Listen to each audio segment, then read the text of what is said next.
नमस्कार बच्चों, एक नए सेशन के साथ में स्टार्ट कर रहे हैं। हम आज नर्सिंग गायनिक का थ्योरी बेस्ड क्वेश्चन जो हमने आपको बताया था कि जो बच्चे अभी कंपटीशन की तैयारी कर रहे हैं उनके लिए ये डीप में पूछे जाने वाले जो क्वेश्चंस जो बीच बीच से निकल के बनते हैं उसके बारे में आज हम डिस्कशन करेंगे। तो आज का हमारा क्वेश्चन है, आपने देखा था यूनिट सेकेंड्स के 8 पार्ट है। आज यूनिट सेकेंड्स का 8 पार्ट आज हम आपको बताने वाले हैं, जिसमें से आज का क्वेश्चन है question number 24, implantation. What is the implantation? Implantation की प्रोसेस जो होती है वो क्या होती है?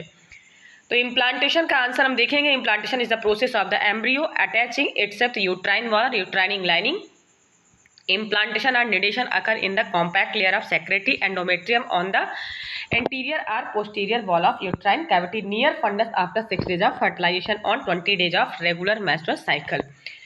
इम्प्लांटेशन प्रोसेस क्या होती है? इसमें एम्ब्रियो जो होता है वो अटैच होता है यूट्राइन वॉल में। आपको मैंने बताया था कि हर फर्टिलाइजेशन के बाद आफ्टर फर्टिलाइजेशन 6 डेज में क्या होता है, इम्प्लांटेशन होता है। जो 11 डेज के अंडर में क्या होता है, जो आपका एम्ब्रियो होता है, मतलब जो फर्टिलाइजेशन जाइगोट होता है वो जाकर क्या होता है, इम्प्लांट हो जाता है, यूट्राइन वॉल से अटैच हो जाता है। उस प्रोसेस को हम क्या बोलते हैं, इम्प्लांटेशन बोलते हैं। ध्यान रखिएगा। और ये प्रोसेस क्या होती है आपकी 6 डेज तक चलती है, ये ध्यान रखिएगा। 20 डेज मेंस्ट्रुअल साइकिल मतलब किसके ऊपर ये डिपेंड करता है? आपका 20 डेज जो आपका मेंस्ट्रुअल साइकिल चलती है उसमें क्या होता है, ओवम रिलीज होता है। हर ओवम के रिलीज होने से जब आपस में इसका ओवम फर्टिलाइज होते हैं, तो फर्टिलाइज होने के बाद क्या होते हैं, 6 डेज के बाद वो फर्टिलाइज होकर नियर यूट्राइन कैविटी में एंटीरियर या पोस्टीरियर एंडोमेट्रियम जो लेयर होती है वहाँ पे जाके क्या होते हैं, वो कॉम्पैक्ट हो जाते हैं। और इस प्रोसेस को हम बोलते हैं निडेशन या इम्प्लांटेशन। तो इम्प्लांटेशन 6 डेज का जो प्रोसेस होता है, निडेशन जो होता है टोटल 11 डेज की जो प्रोसेस होती है उसको हम बोलते हैं इम्प्लांटेशन में, उसको हम निडेशन प्रोसेस बोलते हैं। तो समझ में आ गया होगा इम्प्लांटेशन क्या होता है। मतलब आपका जो फर्टिलाइज ओवम होता है, ठीक है, जो कॉन्सेप्शन के बाद फर्टिलाइज ओवम होता है वो जाकर कहाँ पे अटैच हो जाता है, यूट्राइन वॉल में फ्यूज हो जाता है। एंडोमेट्रियम लेयर, यूट्रस के एंडोमेट्रियम लेयर में क्या होता है, वो अटैच होता है, उसी को हम बोलते हैं डेसिडुआ। और वो जाके जब इम्प्लांट होता है वहाँ पे जाके ठहरता है, वो कहलाता है आपका इम्प्लांटेशन। समझ में आया? नेक्स्ट क्वेश्चन हम देखेंगे, discuss the post implantation change occur in the uterus. Uterus का जो आकार है वो चेंज होता है जब इम्प्लांटेशन होता है। तो क्या क्या चेंजेस होते हैं यूट्रस के अंदर हम देखेंगे। फर्स्ट पॉइंट है decidua is the name given to the uterine endometrium during pregnancy. Decidua किसको हम बोलते हैं, यूट्राइन एंडोमेट्रियम जो लेयर होती है यूट्रस की ड्यूरिंग प्रेगनेंसी, उसको क्या बोला जाता है, डेसिडुआ बोला जाता है। Second point, decidua means shedding और falling off endometrium increase and time in the thickness then in non pregnant stage it receive fertilised ovum which embedded itself in the decidua. Decidua means होता है shedding of falling off, मतलब decidua में क्या होता है, endometrium जो layer होती है वो शेड आउट होती है, फ्लो आउट होती है, ब्लड निकलता है जिससे, ठीक है। तो सॉरी ब्लड नहीं, मतलब शेड आउट होकर ब्लड के थ्रू क्या होता है, आपका एंडोमेट्रियम लेयर क्या होती है, हर मेंस्ट्रुअल साइकिल के दौरान क्या होती है, वो शेड आउट हो जाती है ब्लीडिंग के थ्रू, ठीक है। वही एंडोमेट्रियम लेयर क्या होती है, जब इम्प्लांटेशन होता है तो वो ठीक हो जाती है। ध्यान रखिएगा, मोटी हो जाएगी उसकी लेयर।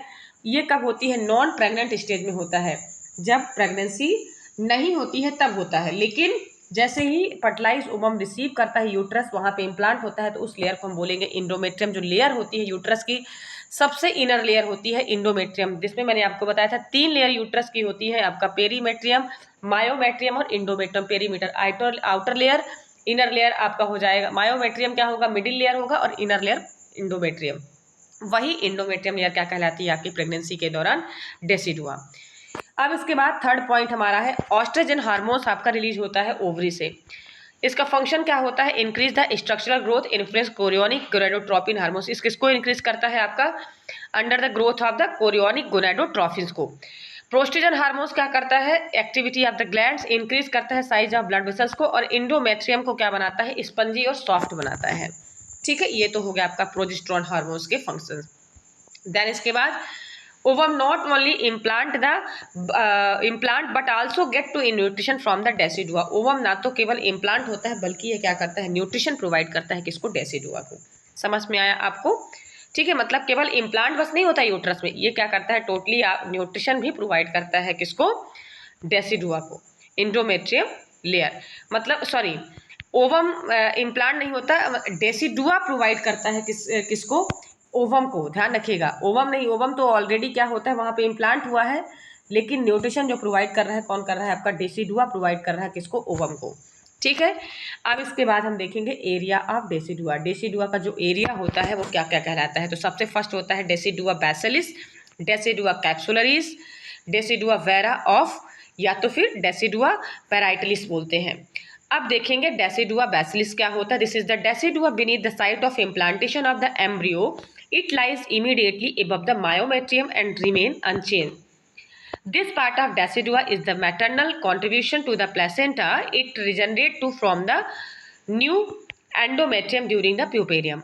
Decidua basilis क्या होता है, साइट ऑफ इम्प्लांटेशन, मतलब डेसिडुआ बैसिलिस जब एम्ब्रियो इम्प्लांटेशन होता है तो उस टाइम पे क्या होता है, एक बेस बनता है इमीडिएटली, एक मायोमेट्रियम जो लेयर होती है वो चेंज नहीं होती, अनचेंज, मतलब वो चेंज नहीं होगी, ठीक है, अनचेंज रहेगी, वो उसी पोजीशन में रहेगी।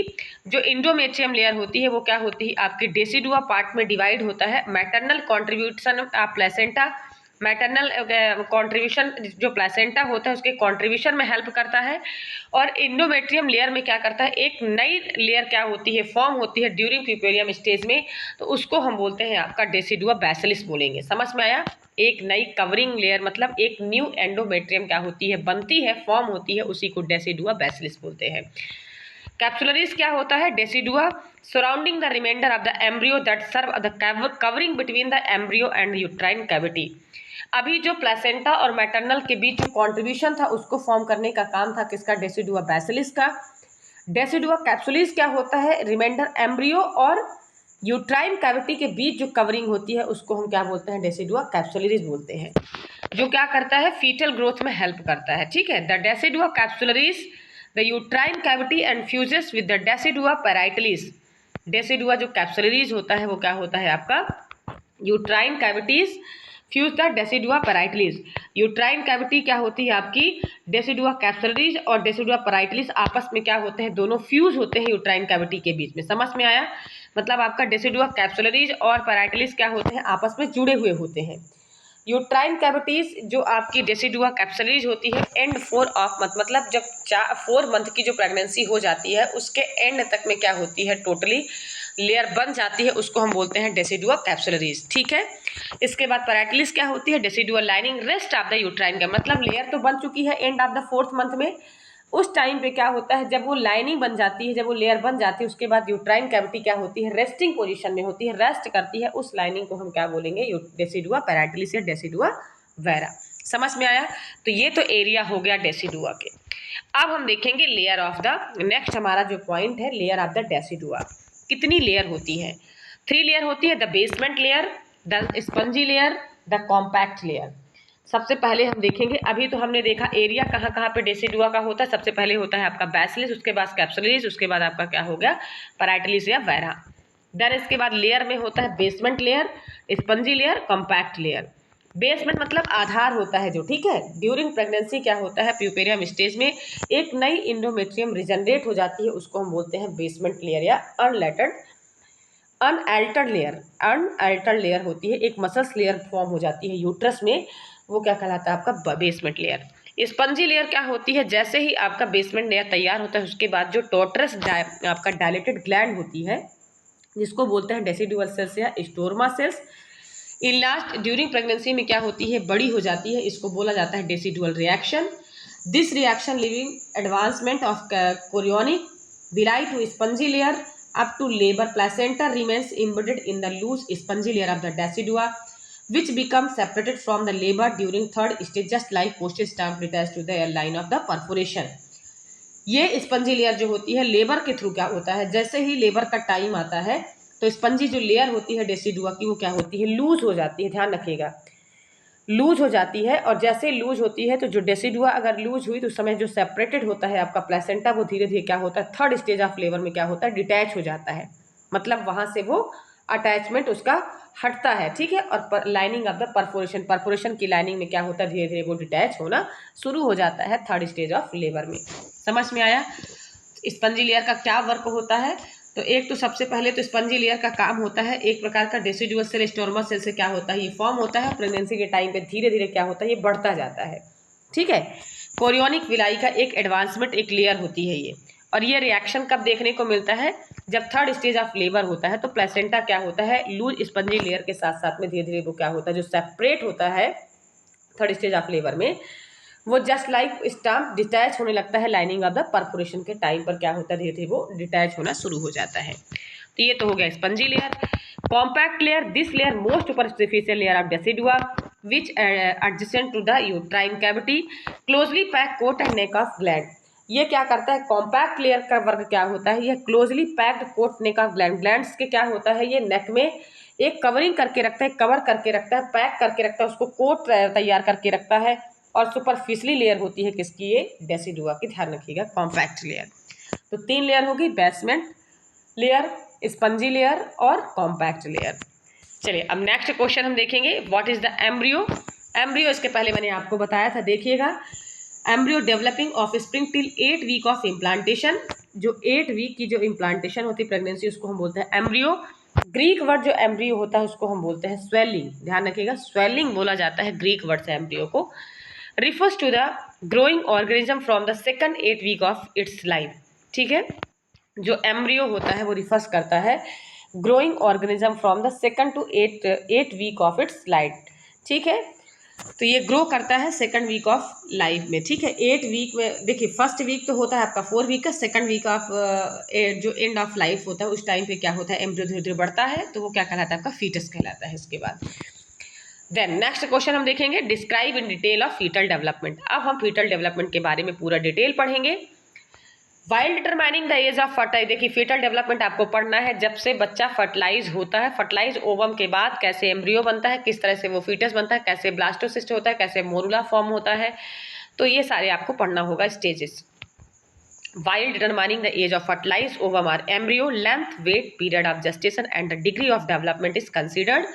During the first month of its life, the human embryo looks like that of any other higher animal. Then during second month, it slowly assumes humans and features. It starts to develop the recognizable face as well as arm, legs, fingers and toes. Between its legs, the primitive beginning of the sexual organs become discriminable, although they are still undifferentiated at this point, that is they are the same for both male and female when the entire growing organism finally become clearly as a human।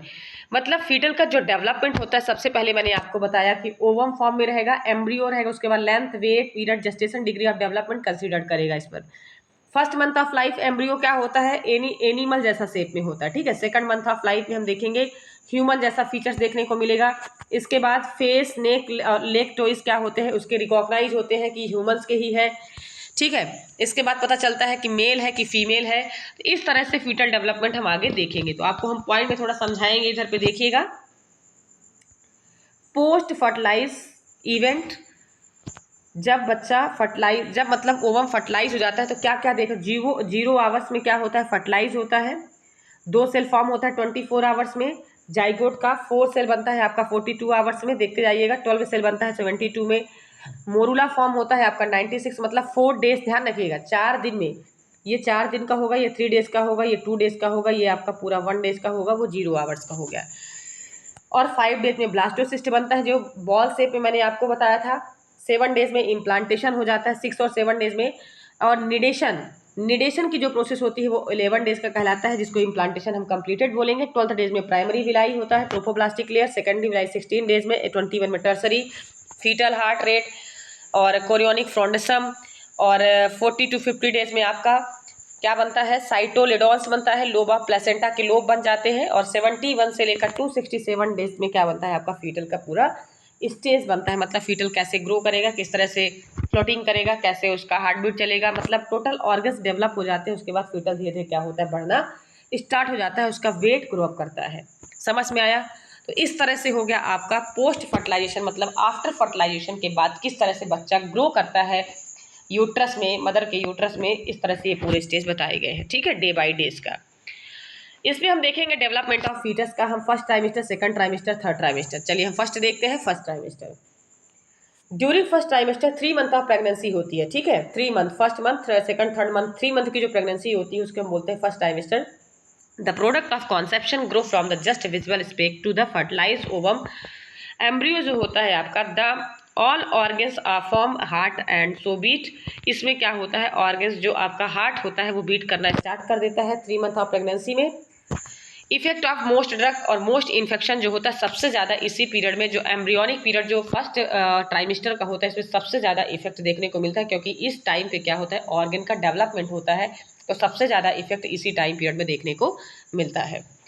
इसके बाद facial features founding होता है, ठीक है, head, neck, external sex organs, positive sex identification, well defined neck, nail, nose, eyelid, ये सारे first trimester में क्या होते हैं, आपके पूरे डेवलप होना स्टार्ट हो जाते हैं। सबसे इंपॉर्टेंट बात आपको ध्यान रखना है, ये लिम्स के पार्ट क्या होते हैं, आपके स्पेसिफिक पार्ट मूव करने लगते हैं, लेकिन movement is not strong, movement ज़्यादा स्ट्रांग फर्स्ट ट्राइमेस्टर में नहीं फील होता है। इसके बाद फीटस का जो लेंथ है 2.9 इंचेस लॉन्ग होता है और 14 ग्राम क्या होता है, उसका वेट होता है। ये बहुत इंपॉर्टेंट पॉइंट है, इसको ध्यान रखिएगा, जो बच्चे का ये पूछा जाता है क्वेश्चन में, ध्यान रखिएगा 2.9 इंचेस और आपका 14 ग्राम जो होता है वो क्या होता है, बच्चे का फर्स्ट ट्राइमेस्टर में वेट होता है, ठीक है। इसके बाद और टोटल मतलब बोलना चाहिए कि प्रेगनेंसी के टाइम पर 11 केजी मदर का जो वेट होता है कितना होता है, 11 केजी। फर्स्ट ट्राइमेस्टर में क्या होता है 1 केजी ही बढ़ता है, और दोनों ट्राइमेस्टर में क्या होता है 5 केजी क्या होता है आपका वेट मदर का बढ़ता है, ठीक है। तो आपको ध्यान रखना है प्रेगनेंसी के टाइम पर वेट कितना बढ़ जाता है, तो मदर के वेट के अकॉर्डिंग 11 केजी वेट क्या होता है एक्स्ट्रा बढ़ता है। अब हम देखेंगे सेकंड ट्राइमेस्टर। ड्यूरिंग ट्राइमेस्टर का मंथ जो होता है 4, 5, 6, 3 मंथ का जो मंथ होता है वो होता है सेकंड ट्राइमेस्टर, जिसमें 4, 5, 6 मंथ होता है। फीटस इसमें ग्रो फास्ट करता है, फीटस का हार्ट बीट स्टेथोस्कोप के द्वारा भी हम सुन सकते हैं।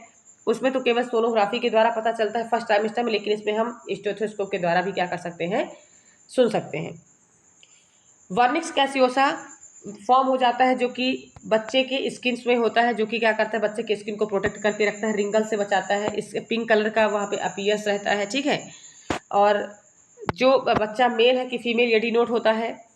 स्केलेटल सिस्टम उसका फॉर्म हो जाता है, और बच्चे का वेट कितना हो जाता है, ध्यान रखिएगा इस पॉइंट को, 568 ग्राम बच्चे का वेट हो जाएगा, और एवरेज जो क्राउन लेंथ जो बताया गया है वो 20 सेंटीमीटर होगा, ध्यान रखिएगा कितना होगा 20 सेंटीमीटर।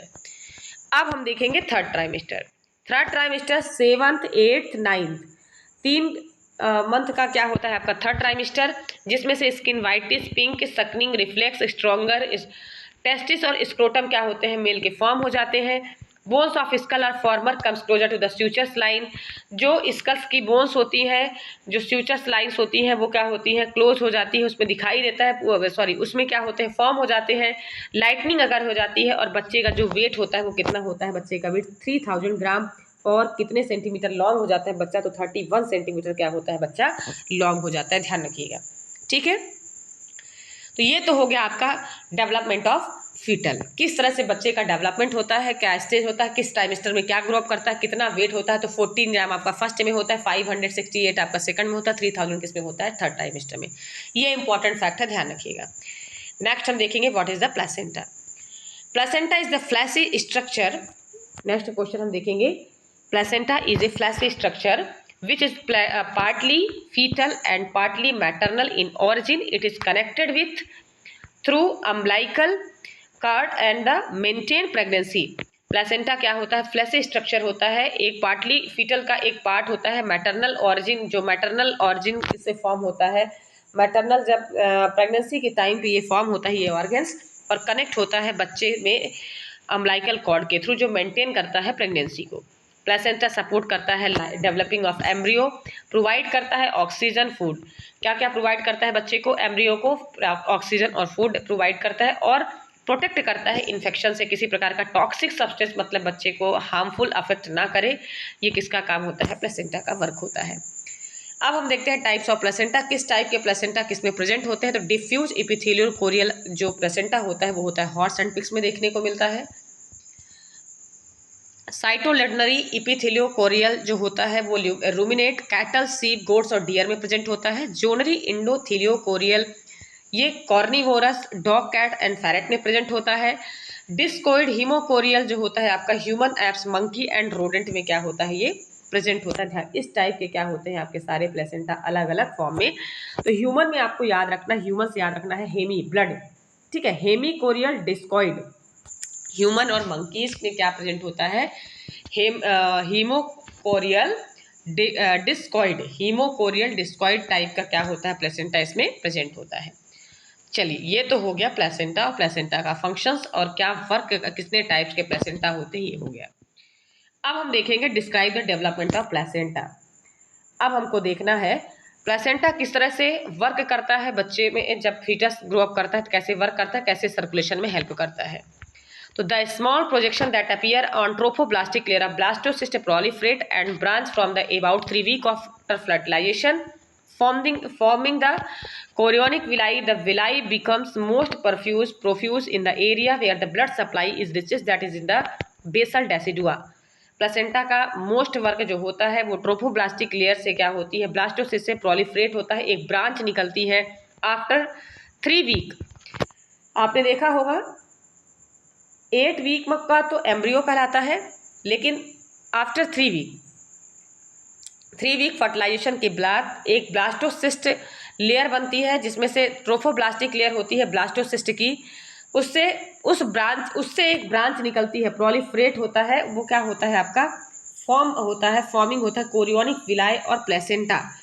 तो प्लेसेंटा दिस पार्ट आप क्या होता है आपका कोरियोनिक विलाई का पार्ट होता है, जिसको हम बोलते हैं कोरियोन फ्रोंडसम, और डेवलप होता है, किसको डेवलप करता है, कोरियोनिक विलाई, प्लेसेंटा को। ठीक है, ये कोरियोनिक विलाई पेनिट्रेट करता है ब्लड वेसल्स को, और मैटरनल ब्लड बाद the lake of maternal blood open blood vessels known as the sinuses, जिसको बोलते हैं हम, क्या बोलते हैं इसको, sinuses, and area which the villi is the known as the blood space.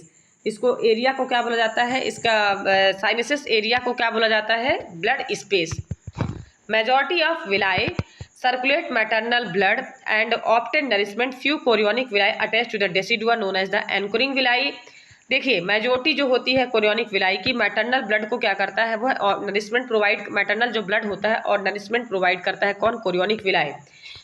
तो कोरियोनिक विलाई डेसिडुआ जो अटैच होते हैं उसको हम बोलते हैं एंकोरिंग विलाई, क्योंकि वहाँ पे पूरा काम डेसिडुआ क्या करता है, पूरा फर्टिलाइज ओवम को क्या करता है, न्यूट्रिशन प्रोवाइड करने का काम करता है। ठीक है, अब remaining villi degenerate level blood, that is the chorion laeve. Remaining जो ब्लड वहाँ पे रहता है कोरियोनिक विलाई में, inner surface joins amnion and outer surface with the decidua capsularis 12th week of pregnancy. जो इनर सरफेस होता है आपका, जब मदर्स का जो इनर सरफेस होता है वो ज्वाइन होता है किसके साथ में, एमनियन में।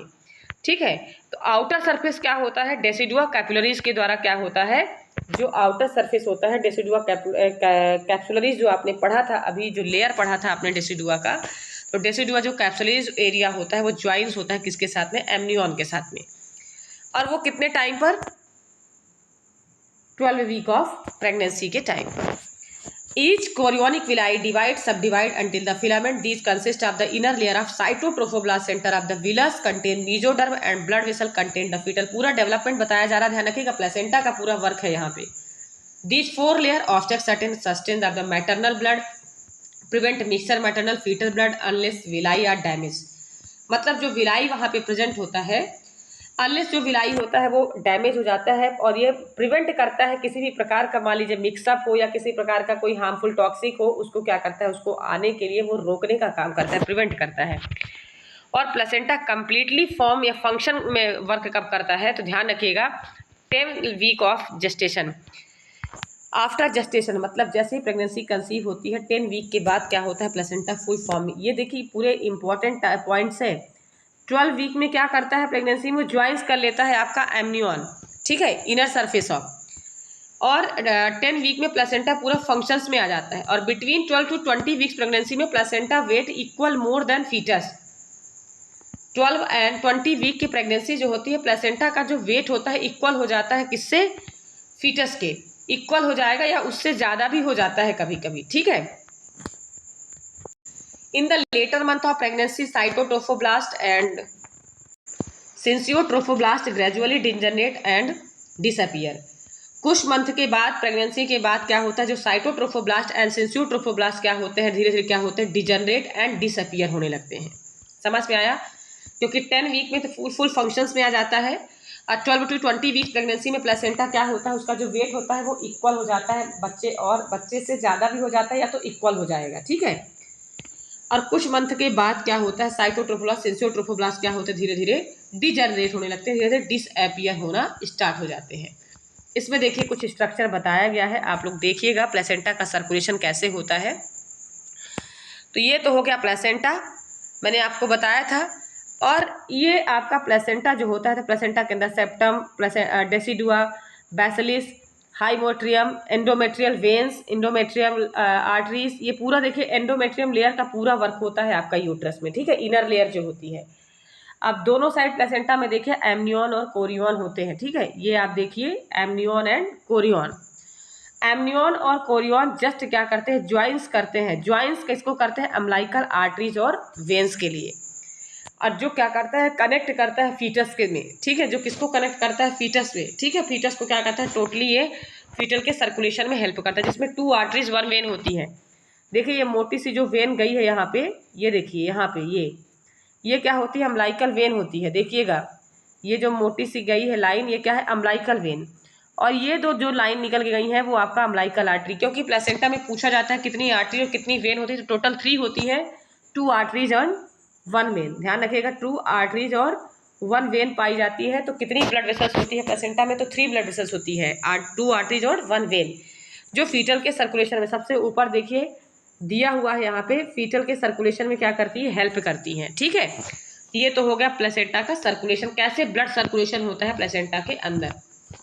सर्कुलेशन थ्रू द प्लेसेंटा, चलिए थोड़ा सा देखते हैं। इसमें लिखा हुआ है fetal blood that is the low in oxygen pumped by the fetal heart toward the placenta along their branches to the capillaries of the villi, the blood return to the fetus via umbilicus। Fetus का blood बताया गया है कि कैसे placenta में circulate होता है, तो low level of oxygen pump करता है किसके द्वारा, फीटल हार्ट। फीटल का जो हार्ट होता है ऑक्सीजन पंप कैसा करेगा, लो लेवल करता है। तो प्लेसेंटा की जो ब्रांचेस होती हैं कैपिलरीज ऑफ विलाइस की, तो blood return to the fetus umbilical vein after giving up carbon dioxide and absorbing oxygen. तो ब्लड रिटर्न होकर फीटस के जो अम्लाइकल वेन होती है आफ्टर क्या करती है, वो गिविंग अप करती है, देने का काम करती है कार्बन डाइऑक्साइड को, एंड एब्जॉर्ब करती है किसको, ऑक्सीजन को एब्जॉर्ब कर लेंगी, और आउट करने का काम किसको करती है, कार्बन डाइऑक्साइड को। समझ में आया। Maternal blood is the delivered placental bread to the decidua by the spiral arteries to flow into the blood spaces surrounding the villi. The blood enter the sinuses in the funnel-shaped stream, similar fountain, and as the passes upward, बाद the villi and drains back into the branch of the uterine veins। उसके बाद क्या करता है, जो branches होती हैं विलाइस की, ड्रेन आउट करता है यूट्राइन वेन के थ्रू। समझ में आया। मतलब आपको ध्यान रखना है कि कैसे ब्लड सर्कुलेट होता है प्लेसेंटा में, तो ट्रू आर्टरीज और वेन्स के थ्रू होता है। तो जिसमें से आपका कार्बन डाइऑक्साइड युक्त जो ब्लड होता है वहां से वो क्या करता है, उसको लेने का काम करता है, और ऑक्सीजन युक्त ब्लड को क्या करता है, वहां पे वो एब्जॉर्ब करने का काम करता है। समझ में आया। उसी को वहां पे क्या करता है, वो एब्जॉर्ब करता है। अब हम देखेंगे write the short notes. Next हमारा क्वेश्चन है write the short notes of the placenta are term of mature placenta. थोड़ा सा हम प्लेसेंटा के बारे में पढ़ेंगे और मैच्योर प्लेसेंटा का वर्क क्या होता है इसके बारे में देखेंगे। The normal term of placenta flat and disc like of shape होता है। ध्यान रखिएगा, जो नॉर्मल प्लेसेंटा का जो शेप होता है, ठीक है, disc like of placenta, disc like moss with circular और ओवल शेप का होता है। और जो प्लेसेंटा का जो वेट होता है 500 ml, रेंज ऑफ 200 से लेकर 900 ml तक। कभी कभी क्या होता है प्लेसेंटा का वेट मोर देन 900 तक के बीच में आता है, लेकिन नॉर्मल जो वेट होता है प्लेसेंटा का 500 होता है, लेकिन एवरेज बताया गया है कि 200 से लेकर 900 के बीच में हो सकता है। एवरेज वेट होता है प्लेसेंटा का 500, एंड ये देखिए एवरेज वेट बताया गया है 200 से 800 ग्राम के बीच में, ठीक है। वॉल्यूम बताया गया है आपका, देखिए ये यहाँ पे वेट नहीं था 900, ये था वॉल्यूम। उसका जो वॉल्यूम है वो कितना है 500 ml और 900 ml उसका वॉल्यूम है, लेकिन वेट कितना है, नॉर्मल 500 है, लेकिन एवरेज कितना हो सकता है 200 से 800 ग्राम के बीच हो सकता है। Weight approximately 1/6 of the baby weight, average 20 centimetre diameter, and thickness कितना होता है 2.5 सेंटीमीटर। ध्यान रखना उसका जो बोलना चाहिए कि लेंथ जो होती है उसका जो डायमीटर होता है प्लेसेंटा का, तो वो होता है 20 सेंटीमीटर, और 2.5 सेंटीमीटर उसकी क्या होती है, थिकनेस होती है। और बेबी के कितने अप्रॉक्सीमेटली उसका वेट होता है, तो 1/6 कितना वेट होता है बेबी के, 1/6 अप्रॉक्सीमेटली क्या होता है उसका वेट होता है। ये किसका हो गया, मैच्योर प्लेसेंटा का वेट होता है। Placenta maternal placenta, maternal surface and fetal surface, ठीक है। अब इसमें हम देखेंगे maternal surface.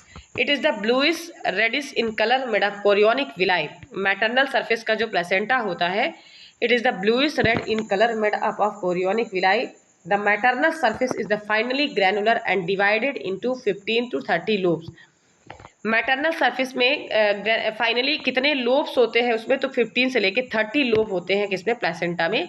That is the called, इसको हम क्या बोलते हैं, साइटेलिडॉन्स। ध्यान रखिए क्या बोलेंगे, सॉरी साइटो नहीं, कोटिलिडॉन्स। क्या बोलेंगे, cotyledons. By a series of fissures are furrows termed a sulci, ठीक है। The lobes are made of the lobules each of which contain single villus with the branches. Maternal जो surface होते हैं bluish red colour का होता है chorionic villi, जिसमें 15 to 30 lobes होते हैं। एवरेज 20 लोब्स बताया गया है, इसको बोला गया है cotyledons. Series of the furrows term of the sulci, the lobes made of the lobules which contain single villi and the branches. अब ये तो मैटरनल सरफेस का हो गया। प्लेसेंटा दो सरफेस का बताया गया है। प्लेसेंटा एक मैटरनल सरफेस का बताया जा रहा है कि जो कि ब्लूइश कलर का होता है और बना किसका होता है, कोरियोनिक विलाई का, ठीक है। मैटरनल सरफेस का कितने लोब्स होते हैं, 15 से 30 लोब होते हैं। और इसको क्या बोला जाता है, इसको ध्यान रखिएगा, इस टर्म को बोलते हैं कोटिलिडॉन्स, ठीक है, सल्की जिसको हम बोलते हैं। और जो फीटल सरफेस होता है placenta, whitish shiny smooth colour का होता है। कैसा होता है, ब्लूइश कलर का होता है मदर के साइड का। और आपका फीटल का जो सरफेस होता है वो कैसा होता है, व्हाइटिश शाइनी स्मूथी कलर का होता है। Covered amnion and Korean membrane, वो जो था आपका लोब से कवर था आपका 15 to 30 लोब्स, और इसमें जो कवर होता है स्मूथ कवर्ड होता है एमनियन एंड कोरियोनिक मेम्ब्रेन से। कंटेन फीटस एमनियोटिक फ्लूइड, जो फीटस का contain fetus amniotic fluid, amniotic fluid का कंटेन होता है। Branches of umbilical vein, umbilical veins की ब्रांचेस यहाँ पे होती हैं एंड आर्टरीज की ब्रांचेस होती हैं।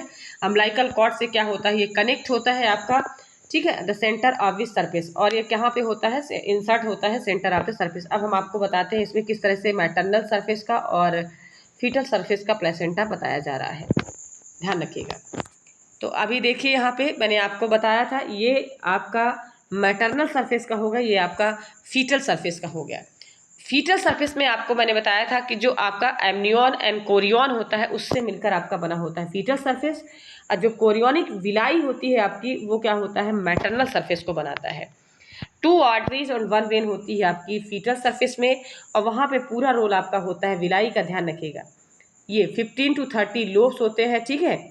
अभी इस तरह से हम आपका स्ट्रक्चर आपको बता रहे हैं। इसमें देखिएगा 15 to 30 लोब्स होते हैं इसमें, जिसको हम बोलते हैं कोटिलिडॉन्स, ठीक है। सीरीज ऑफ फिशर्स, यहाँ पे सीरीज ऑफ फिशर्स होते हैं इसमें। और लोब्स मेड होते हैं किससे, लोब्यूल से बने होते हैं। इनकी विलाइस की जो ब्रांचेस होती हैं वो बने होते हैं, वो कहलाता है आपका मैटरनल सरफेस। तो ये तो हो गया आपका प्लेसेंटा के बारे में, मैटरनल और फीटल प्लेसेंटा।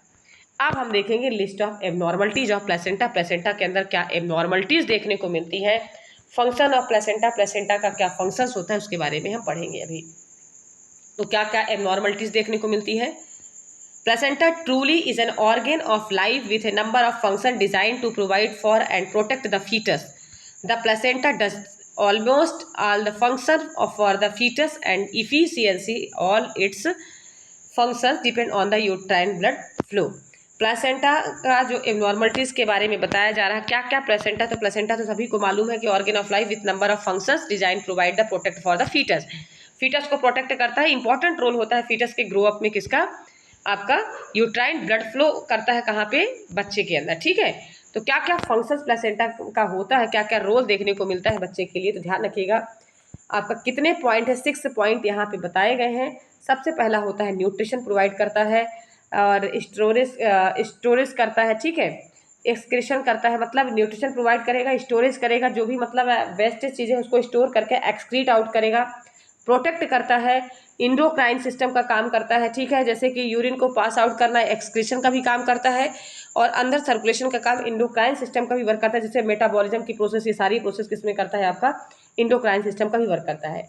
और रिस्पायरेटरी सिस्टम का भी क्या करता है, ये वर्क करता है। इस तरह से इतने प्लेसेंटा के क्या होते हैं, फंक्शंस होते हैं। अब इसमें डिटेल दिया गया है, देखते हैं हम। चलिए सबसे पहले देखेंगे हम रिस्पायरेटरी फंक्शंस में। रिस्पायरेटरी फंक्शंस में क्या देखने को मिलता है, in the intrauterine life lungs do not exchange gases. Intrauterine life में लंग्स क्या होता है, गैस एक्सचेंज नहीं करता है।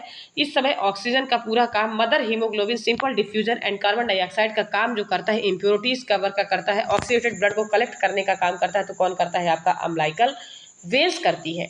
Capillaries united return to the from the umbilical vein, जो कैपिलरीज होती है ऑक्सीडेटेड ब्लड को क्या करती है वहाँ पे रिटर्न करती हैं, रीयूनाइटिस करती हैं किसके थ्रू, अम्बिलिकल वेन के थ्रू काम करती है। समझ में आया। तो रिस्पायरेटरी फंक्शंस का इंट्रायूट्राइन लाइफ में क्या होता है, कोई भी गैस एक्सचेंज करने का काम लंग्स का नहीं होता है, पूरा एक्सचेंज करने का काम किसका होता है, अम्बिलिकल मतलब प्लेसेंटा के अंदर अम्बिलिकल वेन का होता है। ठीक है। न्यूट्रेटिव फंक्शंस क्या देखने को मिलते हैं, required nutrient are selected by the placenta from the mother's blood along with the enzyme with breakdown these for the fetus amino acid required for the building new tissues, carbohydrate, fat। Nutritive functions भी पूरा काम कौन करता है, placenta करता है। Carbohydrate, ठीक है, टिश्यूज का निर्माण करना, एमाइनो एसिड प्रोटीन का मतलब पूरा निर्माण करने का काम, कैल्शियम, फास्फोरस, टीथ, बोन सभी का जो फॉर्मेशन करने का काम कौन करता है, आपका प्लेसेंटा करता है। Storage, placenta glycogenic function of the liver, placenta इसका भी काम करता है, स्टोरेज का काम करता है। मतलब जो जिस टाइम पर क्या होता है कि मान लीजिए कि मदर्स अगर उस टाइम पे अगर डाइट नहीं ले पा रही है तो प्लेसेंटा एक्स्ट्रा एनर्जी भी क्या करता है, स्टोर करके ग्लाइकोजन के रूप में लीवर में रखता है, जो कि एब्जॉर्ब ग्लूकोज के रूप में क्या करता है, ग्लाइकोजन फॉर्म में एब्जॉर्ब रहता है।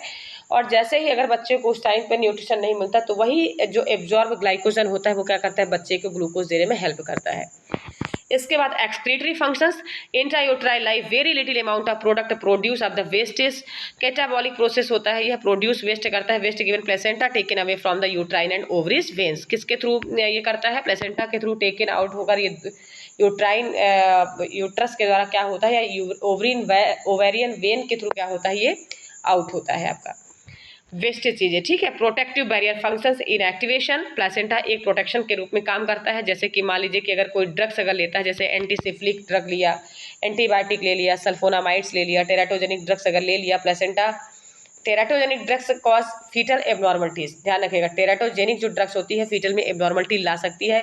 Analgesic gases and sedative also pass through placenta, morphia is given 3 hours before the birth of baby, respiratory centre of the foetus. तो इस तरह से प्रोटेक्टिव और बैरियर फंक्शंस की तरह इन एक्टिवेशन की तरह काम करता है। कौन कौन से ड्रग्स लेने के लिए जो टेराटोजेनिक इफेक्ट कर सकते हैं, कौन कौन से मतलब ड्रग्स अफेक्ट डाल सकते हैं बच्चे में, तो ये चीज़ें इसमें बताई गई हैं। ठीक है। जिसमें antisyphilitic drugs, antibiotic, sulphonamides drugs हो गया, teratogenic drugs pass through the placenta of the foetus. समझ में आया। अब इसके बाद हम देखते हैं organism most of the treponema pallidum हो गया, जिसमें से protozoa malaria, toxoplasmosis, tubercle bacillus pass to the into the foetus. तो ड्रग्स बताया जा रहा है कि किस तरह से एक बैरियर का काम करता है, रुकावट करता है, प्रोटेक्शन में रुकावट करता है। तो ये तो ड्रग्स के बारे में हो गया। अब इसके बाद ऑर्गेनिज्म के बारे में बताया गया, जैसे कि रूबेला इन्फेक्शन हो गया, ठीक है, या तो आपका टीबी हो गया, ठीक है, ट्रिपैनोमा पैलिडम इन्फेक्शन हो गया, मलेरिया हो गया। तो 8 to 12 वीक की जो प्रेगनेंसी होती है उस समय पे क्या होता है, ये सारे जो इन्फेक्शन होते हैं बच्चे को क्रॉस करके कार्डियक अफेक्ट या कार्डियक डिफेक्ट बच्चे में, कैटरैक्ट जैसी प्रॉब्लम, ये सारी प्रॉब्लम वहाँ पे क्रिएट कर सकते हैं। Antibodies transfer and given immunity against infection for few month to newborn, RH antibodies pass through the placenta and cause haemolytic disease in the newborn. Antibodies क्या करते हैं, गिवन इम्यूनिटी दी जाती है जो infection के लिए, बच्चे को कुछ मंथ के लिए क्या करते हैं, एंटीबॉडीज़ के लिए एंटीबॉडीज ट्रांसफर की जाती है। तो वो क्या करते हैं, प्लेसेंटा से क्रॉस करके हीमोलाइटिक डिसीज भी क्या करते हैं, न्यूबॉर्न में कॉज कर सकते हैं। इसके बाद हम इंडोक्राइन फंक्शन देखेंगे प्लेसेंटा का। तो 6 to 12 वीक ऑफ प्रेगनेंसी में क्या होता है, इंडोक्राइन फंक्शन देखने को मिलता है, जैसे कि expulsion of placenta, production of fast एलोप्रोलैक्टिन, ल्यूटोट्रोफिन हार्मोन्स का निर्माण होना, प्रोडक्शन ऑफ मिल्क का प्रोडक्शन होना, ये सारे किसमें होते हैं, इंडोक्राइन फंक्शंस का भी क्या करता है, ये पूरा वर्क करता है, जो कि कब करता है, 6 to 12 वीक की प्रेगनेंसी में। तो ये सारे फंक्शंस किसके होते हैं, आपके प्लेसेंटा के होते हैं, ध्यान रखिएगा। ये किसका फंक्शंस होता है, आपका प्लेसेंटा का। अब देखेंगे progesterone, it is the produce by the 12 week of pregnancy इनकी during pregnancy but falls after expulsion of placenta. ये सबसे ज़्यादा प्रोड्यूस होता है आपका 12 वीक की प्रेगनेंसी में, और ये कब फॉल आउट होता है, जैसे ही प्लेसेंटा एक्सपल्ड आउट हो जाता है वैसे ही क्या होता है, धीरे धीरे इसका लेवल कम होता चला जाता है। SCG hormones, human chorionic gonadotropin hormones, ये हार्मोन्स कब सीक्रेट होता है, तो chorionic villi 7 to 10th week of pregnancy में क्या होता है, सबसे ज़्यादा हाईएस्ट अमाउंट कब होता है, तो 12 वीक की प्रेगनेंसी में होता है, ध्यान रखिएगा। ये फॉर्म कब हो जाता है, 7 to 10 वीक की प्रेगनेंसी में, लेकिन सबसे ज़्यादा हाईएस्ट अमाउंट होता है 12 वीक की प्रेगनेंसी में। दिस लेवल धीरे धीरे कब फॉल होने लगता है, तो थ्रू आउट जैसे ही प्रेगनेंसी मेंटेन होने लगती है, एक्सक्रीटेड द यूरिन के थ्रू क्या होता है, एक्सक्रीट आउट होता है। एसएजी हार्मोन्स हेल्प करता है डायग्नोस ऑफ प्रेगनेंसी के डायग्नोसिस पे भी क्या करता है, ये हेल्प करता है, ध्यान रखिएगा। अब इसके बाद लैक्टोजन, ध्यान रखिएगा, ये सारे फंक्शन इंडोक्राइन फंक्शन का बताया जा रहा है, ठीक है। इंडोक्राइन फंक्शन किस प्रकार से प्लेसेंटा के अंदर देखने को मिलते हैं, तो प्रोजेस्टेरोन का क्या फंक्शन होता है, एसईजी हार्मोन्स का क्या फंक्शन होता है, उसके बाद लैक्टोजन क्या करता है, carbohydrate metabolism and fetal growth में क्या करता है, हेल्प करता है। इसके बाद आपका relaxin hormones produce by the deciduas cells soften the cervix and pelvic ligament and preparation for the childbirth. Relaxin hormones क्या करता है, प्रोड्यूस किसके द्वारा होता है, डेसिडुअस सेल्स के द्वारा, सर्विक्स को सॉफ्टनिंग करने में हेल्प करता है, और पेल्विक लिगामेंट और preparation for the child birth. Softening कर दिया अगर सर्विक्स को, तो मतलब किस में हेल्प करता है, लेबर में, ठीक है। चाइल्ड बियरिंग में क्या करता है, ये हेल्प करता है, ध्यान रखिएगा। चलिए अब देखेंगे हम एबनॉर्मलिटीज ऑफ प्लेसेंटा। अभी तक तो हम प्लेसेंटा के फंक्शंस के बारे में पढ़े, अब हमको देखना है abnormalities of placenta. Larger and heavier placenta, large size का फीटस होगा। Smaller lighter placenta, under nourish placenta कहलाएगा। लाइटर कलर प्लेसेंटा, फीटल को एनीमिया है तो लाइटर कलर होगा प्लेसेंटा का। ट्यूमर एसोसिएशन तो पॉलीहाइड्रोमनियास होगा। इंट्रैक्ट साइटोलेडॉन्स होगा तो हाइपरटेंशन या इक्लैम्सिया होगा। इंडोमेटस प्लेसेंटा तो मैटरनल डायबिटीज या हार्ट डिसीज होगी तो इंडोमेटस प्लेसेंटा होगा। बहुत इंपॉर्टेंट पॉइंट है, ध्यान रखिएगा, ये प्लेसेंटा के जो एबनॉर्मलिटीज के बारे में बताया जा रहा है। इंडोमेटस नहीं, एडिमेटस, इनफ्रैक्ट साइटो कोटिलेडन्स, इनफ्रैक्ट कोटिलेडन्स जो होता है हाइपरटेंशन या एक्लैम्सिया की वजह से, और एडिमेटस मतलब डायबिटीज या हार्ट डिसीज की वजह से। प्लेसेंटा मार्जिनेटा क्या होगा, margin of placenta, placenta succenturiata, this type there is the accessory lobe of placental tissues which form of the hypertrophy some chorionic villi, जब chorionic villi number of chorionic villi क्या होते हैं, बढ़ जाते हैं, ठीक है, नंबरिंग में इंक्रीज हो जाते हैं, साइज नहीं, यहाँ पे नंबर इंक्रीज होता है आपका कोरियोनिक विलाई का, तो एट्रोफी होता है। सक्सेंटूरिया जिसको बोलते हैं, situated in the fetal sac membrane, कहाँ पे सिचुएटेड होते हैं, ये फीटल सैक मेम्ब्रेन में सिचुएटेड होते हैं। Away from the main placenta से दूर होते हैं। The blood vessels running through the into main placenta. Uterus after delivery with serious condition cause the postpartum haemorrhage, uterus की क्या होती है, serious after delivery serious condition create होती है इस कंडीशन में, और पोस्टपार्टम हेमोरेज होने के चांसेस या सेप्सिस होने के चांसेस क्या होते हैं इस कंडीशन में क्रिएट होता है। इसके बाद हम देखेंगे प्लेसेंटा बाईपेराइटा या ट्राईपेराइटा या लोब्यूल प्लेसेंटा, इसमें से 2 और 3 कंप्लीट लोब्स जो होते हैं प्लेसेंटा के फॉर्म हो जाते हैं, और there blood vessels unit joining of the umbilical cord, ये सारे यूनिट क्या होते हैं, ब्लड वेसल्स के अम्बिलिकल कॉर्ड से ज्वाइन होते हैं। इसके बाद हम देखेंगे सर्कमवेलेटा प्लेसेंटा नॉट डेंजरस, यह डेंजरस नहीं होता है। दिस टाइप ऑफ द जो प्लेसेंटा होता है double layer of the amnion and chorion, जो एमनियन कोरियन की लेयर होती है वो डबल लेयर होती है, which is the seen like an opaque ring on the foetal surface of placenta. Others से that chorion is not attached, जो chorion होता है वो अटैच नहीं होता है edge of placenta, but foetal surface some distance from the edge. अब इसके बाद battledore placenta, this cord does not insert at the centre but spread but in the margin of the placenta. इस तरह का जो कॉर्ड होता है वो इंसर्ट नहीं होता है, स्पेशली सेंटर में नहीं होता है, ठीक है। अम्बिलिकल जो कॉर्ड होता है वो सेंटर में इंसर्ट नहीं होता है, बट ये आउटसाइड ऑफ क्या होता है, स्प्रेड होता है, कि मतलब साइड में, किनारे में, ध्यान रखिएगा। हम इस तरह से बोल सकते हैं कि जैसे ये प्लेसेंटा है आपका, ये सेंटर में यहाँ पे अम्बिलिकल कॉर्ड हो गया, ठीक है, सेंटर में ना होकर ये किनारे से फॉर्म हो जाए, यहाँ से हो जाए या यहाँ से हो जाए, तो किनारे से अगर हो रहा साइड से तो बैटलडोर प्लेसेंटा कहलाएगा। समझ में आया, अम्बिलिकल कॉर्ड। इसके बाद placenta accreta, placenta increta. Accreta क्या होता है, एडहेरेंट यूट्राइन मस्कुलेटर होता है, और इन प्लेसेंटा क्या होता है आपका, सॉलिड कंटिन्यूअस मास होता है increta. Membranous placenta, thin placenta like membranous placenta होता है ये। Velamentous placenta type of umbilical cord जो होता है, इसमें क्या होता है 1 to 3 इंचेस क्या होता है, या 6 to 3 inches away from the placenta, placenta से थोड़ा दूर क्या होता है, अम्बिलिकल कॉर्ड अटैच होता है।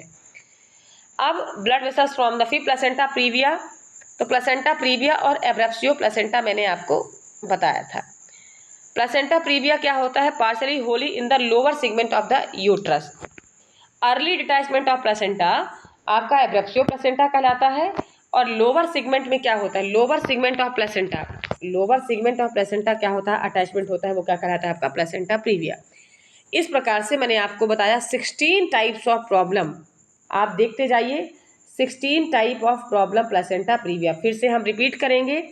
पहला हमारा है larger heavier placenta, smaller lighter placenta, lighter coloured placenta, tumour formation of placenta, infarct placenta, oedematous placenta, placenta marginata, placenta succenturiata, placenta bipartita, placenta circumvallata, placenta battledore, placenta accreta, increta, membranous placenta, velamentous placenta. Velamentous placenta umbilical cord क्या होता है, 6 to 8 inches दूर attach होता है, किससे, partially रूप से placenta से, आपका वेलमेटस कहलाएगा, और प्लेसेंटा प्रीविया हो। इस तरह से 16 प्रकार के क्या होते हैं प्लेसेंटा के प्रॉब्लम देखने को मिलते हैं। अब इसके बाद हम देखेंगे membranes of fetal sac. Fetal sac 2 membrane होती है, आउटर और इनर। समझ में आया, फीटल सैक 2 मेम्ब्रेन होती है, आउटर लेयर को बोलते हैं हम कोरियन और इनर लेयर को बोलते हैं हम एमनियन। तो 2 फीटल मेम्ब्रेन सैक होती है जो 2 प्रकार की होती है, आउटर और इनर। एमनियन कोरियन को हम बोलते हैं आउटर और एमनियन को बोलते हैं हम inner. These both membranes arise from the, ये जो मेम्ब्रेन होती हैं दोनों, वो क्या करती हैं, जाइगोट को फॉर्म करने का काम करती हैं, उसको और डेवलप करने का काम करती हैं। अब देखेंगे हम कोरियन।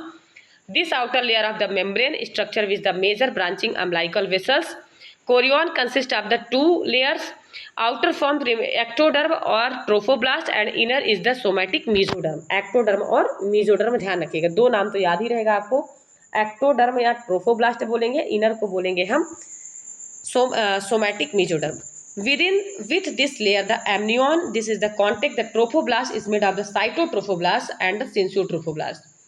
जो आपका आउटर लेयर होती है उसको हम क्या बोलते हैं, एक्टोडर्म, जिसको ट्रोफोब्लास्ट हमने बोला, और ट्रोफोब्लास्ट जो लेयर होती है सिंसियोट्रोफोब्लास्ट और साइटोट्रोफोब्लास्ट से बनी होती है। Chorion is the thick opaque variable membrane होती है और form of the chorion leave end end of the placenta margin.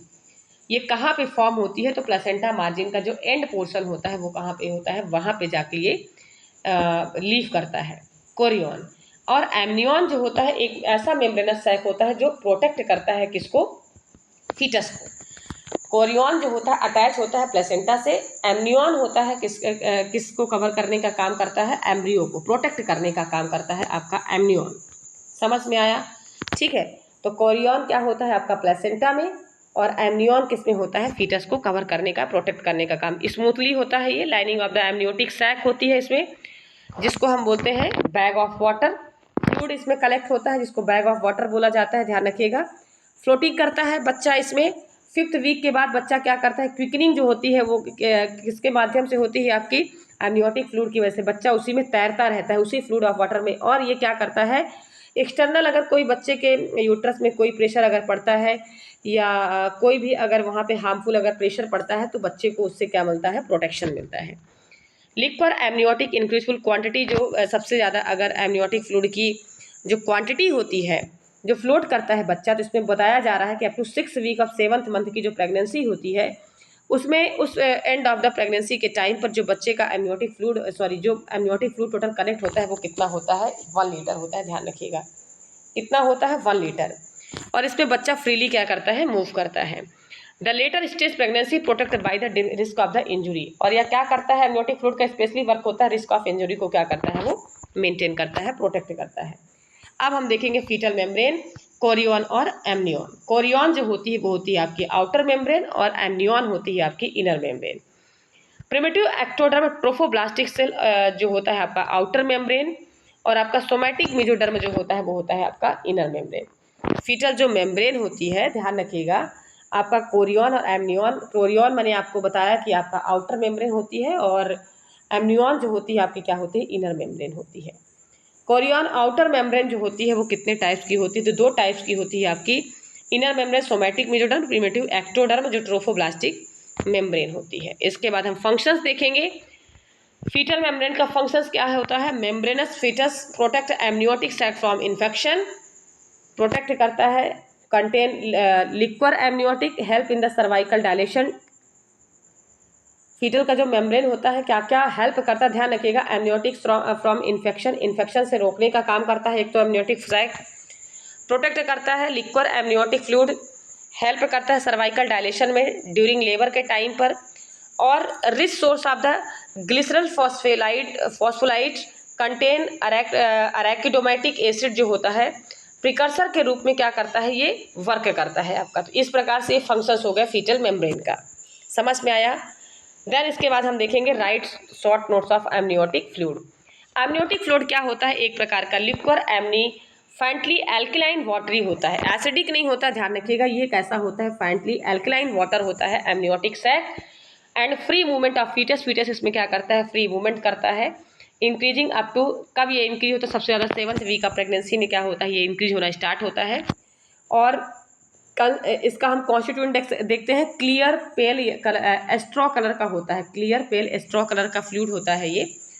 और 99% ऑफ वाटर होता है, रिमेनिंग 1% क्या होता है, dissolve solid matter including food substance and waste product.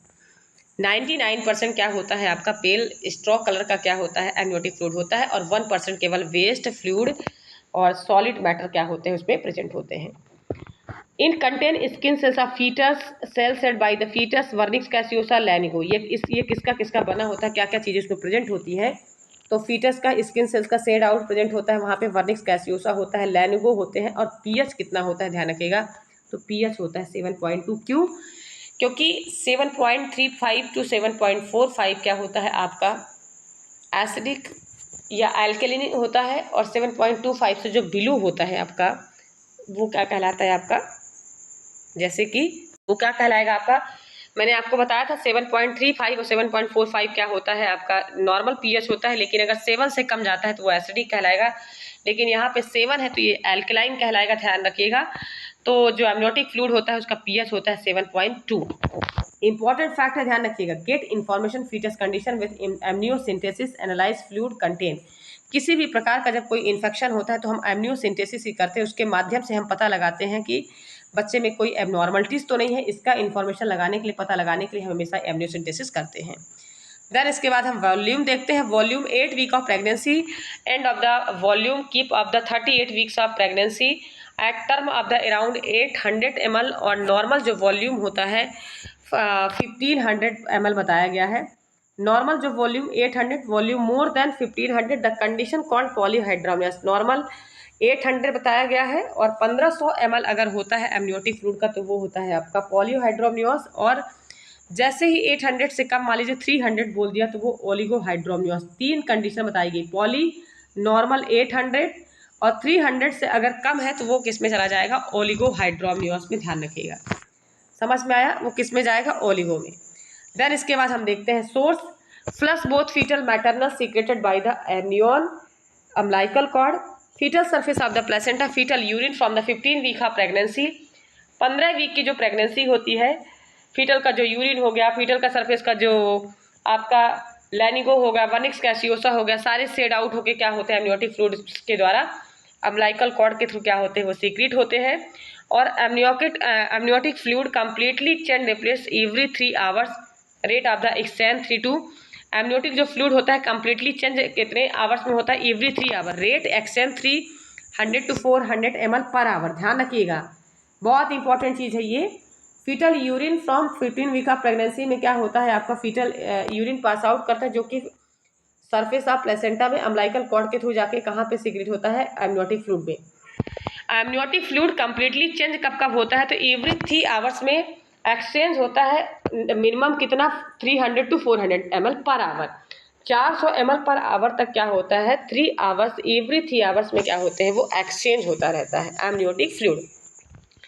अब हम देखेंगे फंक्शंस, क्या क्या फंक्शंस होते हैं। तो एक्ट शॉक एब्जॉर्बर में फ्रीली बच्चा मूव कर सकता है, प्रोटेक्ट करता है, प्रेशर इंजुरी कोई ना हो बच्चे को, प्रिवेंट करता है प्रेशर कॉर्ड और प्लेसेंटा को, प्रिवेंट करता है adhesion between the amnion and skin और फीटस के बीच में, प्रेशर ड्यूरिंग प्रेगनेंसी के टाइम पे किसी प्रकार के यूट्रस में प्रेशर ना करे, सर्विक्स के डायलेशन में हेल्प करता है ये, ठीक है। प्रोटेक्ट करता है fetus during first stage of labour में। कलर कैसा होता है देख लेते हैं। तो कलर कैसा होता है, गोल्डन कलर का। अब अच्छा, इसमें कलर बताए गए हैं, कोई एबनॉर्मलिटीज जब होती है तो क्या क्या कलर देखने को मिलते हैं एमनियोटिक फ्लूइड के। तो इस तरह से तो देखिए ये जो फंक्शन हो गया प्लेसेंटा का, यहाँ पे हम कलर देखेंगे एमनियोटिक फ्लूइड का कि क्या क्या कलर देखने को मिलता है। तो गोल्डन कलर में आपका कैसा होता है, आपका एक्ट्रस ग्रेविस नियोनेट्रम गोल्डन कलर अगर होता है तो बच्चा RH इनकम्पेटिबिलिटी वाला होता है। गोल्डन कलर अगर है this type of the cases, तो एक्ट्रस ग्रेविस नियोनेट्रम RH इनकम्पेटिबिलिटी वाला बच्चा दिखेगा, ध्यान रखिएगा RH इनकम्पेटिबिलिटी, ठीक है। ग्रीनिश कलर का है मतलब मिकोरियम बच्चे में प्रेजेंट है, फीटल डिस्ट्रेस की कंडीशन में है, ठीक है। बच्चा क्या करता है, मिकोरियम पास आउट कर देता है। गिफ्ट ग्रीनिश कलर का होता है अगर एमनियोटिक फ्लूइड का, तो ये कंडीशन देखने को मिलती है। फिर thick meconium second stage of flavour in breech presentation, ये condition second stage of flavour में देखने को मिलती है। और बच्चा जब ब्रीच प्रेजेंटेशन में होता है, तिरछा जिसको हम बोलते हैं, आड़ा या तिरछा जब बच्चे का होता है, क्योंकि वर्टेक्स प्रेजेंटेशन क्या होता है उसका, सिफेलिक प्रेजेंटेशन और वर्टेक्स प्रेजेंटेशन क्या होता है उसका नॉर्मल प्रेजेंटेशन होता है, लेकिन ब्रीच प्रेजेंटेशन में क्या होता है इस स्टेज में थिक मिकोनियम अगर बच्चा पास आउट कर देता है तो इस तरह से क्या कहलाता है, वो ब्रीच प्रेजेंटेशन का रीजन बताता है, ठीक है। अब देखते हैं टर्बॉइड या मिल्की कलर का, तो वर्निक्स कैसियोसा मिक्स विथ लिक्वर, जब मिल्की कलर का, मिल्क कलर का जब, या टर्बिड कलर का कलर, एमनियोटिक फ्लूइड का कलर देखकर हमको पता लगा लेना है कि क्या कंडीशन अभी बच्चे की है। तो टर्बिड और मिल्की कलर का अगर है तो वर्निक्स कैसियोसा लिक्विड मिक्स है किसमें, लिक्विड के साथ में, ठीक है। मिल्की अपीयरेंस, एपिडर्मिस से जो लेयर सेल्स होती है, लैनिगो होता है स्किन में, फीटस का कहाँ पे जाके मिक्स हो जाता है आपका फ्लूइड के साथ में। समझ में आया? तो चलिए आज की क्लास आपको कैसी लगी, आपको समझ में आया होगा तो कमेंट्स करके ज़रूर बताइएगा। तो एक बार हम देख लेते हैं क्या क्या चीज़ें हमने इसको रीड आउट किया। तो सबसे पहले हमने क्या क्या पढ़ा, ये तो हो गया हमारा एमनियोटिक फ्लूइड के बारे में, ठीक है। देखिए ये थ्योरी बेस आपका क्लास चल रही है, थ्योरी बेस में आपको अच्छे से समझना होगा डीप में। फिर इसके बाद फीटल सैक मेम्ब्रेन के बारे में हमने डिस्कशन किया। फिर प्लेसेंटा क्या है, प्लेसेंटा के फंक्शंस क्या हैं, ठीक है, क्या क्या प्लेसेंटा के पार्ट होते हैं, इसके बारे में हमने पढ़ा। देन इसके बाद हमने प्लेसेंटा के बाद प्लेसेंटा का सर्कुलेशन हमने पढ़ा, डेवलपमेंट ऑफ प्लेसेंटा कैसे सर्कुलेट होता है। फिर उसके बाद व्हाट इज़ द प्लेसेंटा क्या है, फीटल का development, first stage, second trimester, third trimester में हमने इसका पूरा डेवलपमेंट पढ़ा।